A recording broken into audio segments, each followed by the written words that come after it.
পতিতালয়ের মহিলা জান্নাতে যাবে এই হাদিস আমার ৩২ বছর থেকে মুখস্থ আছে, কিন্তু হাদিসের সারমর্ম এরকম তা আমি কোনোদিন বুঝতে পারিনি।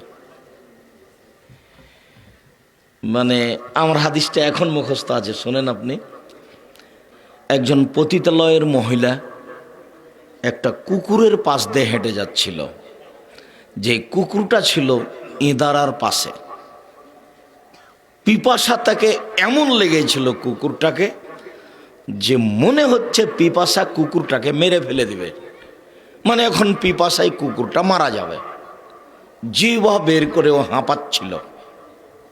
এই মহিলা তার পায়ের মোজা খুলল, চামড়ার মোজা, ফাও সাকাত বেখে মারে হা, ফাও সাকাত হো বেখে মারে হা, তার মোজাটাও তার ওড়নির সাথে বাঁধল, বেঁধে ইঁদারায় নামালো, ইঁদারায় নামিয়ে তাতে করে পানি উঠালো, পানি উঠিয়ে এই কুকুরকে পান করালো।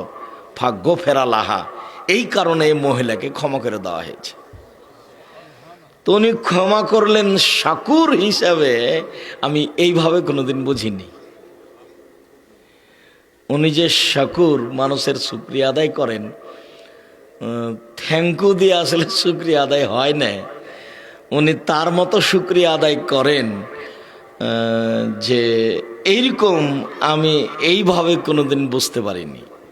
যার কারণে আব্দুল্লাহ বক্তব্য দিলে আমিও শোনার চেষ্টা করি। এরা আমাকে ওখানে রেখে আব্দুল্লাহকে এখানে নিয়ে এসছে, আমিও সাথে সাথে আসলে আমার অনেক উপকার হয়।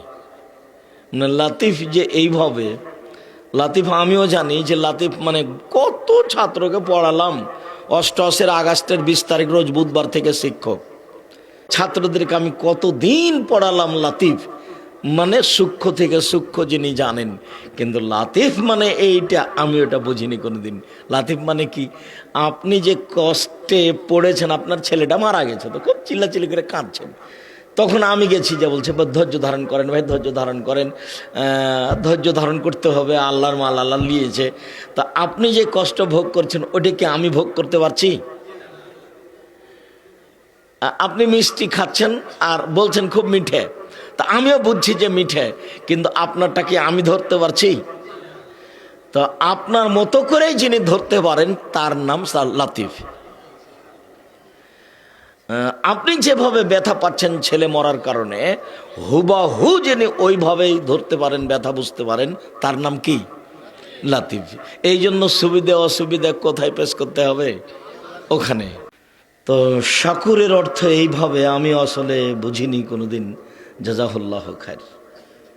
মহিলাটা যাচ্ছিল কুকুরের পাশ দিয়ে, দেখে কুকুরটা জিহ্বা বের করে হাঁপাচ্ছে মরে মরে। তখন মহিলাটা তার জুতা খুলে ও তার উড়নি দিয়ে জুতা বেঁধে ইঁদারাতে নামিয়ে পানি উঠিয়ে তাকে পান করালো, চলে গেল। তখন আল্লাহ নবী বলছেন, বুখারী মুসলিমের হাদিস, যে ওই মহিলাকে ক্ষমা করে দেওয়া হয়ে গেছে, জান্নাতে চলে গেছে। সামান্য একটু কাজে আল্লাহ খুশি হয়ে গেছেন, তো যাও, তোমার পাপ আর আমি দেখলাম না, যাও।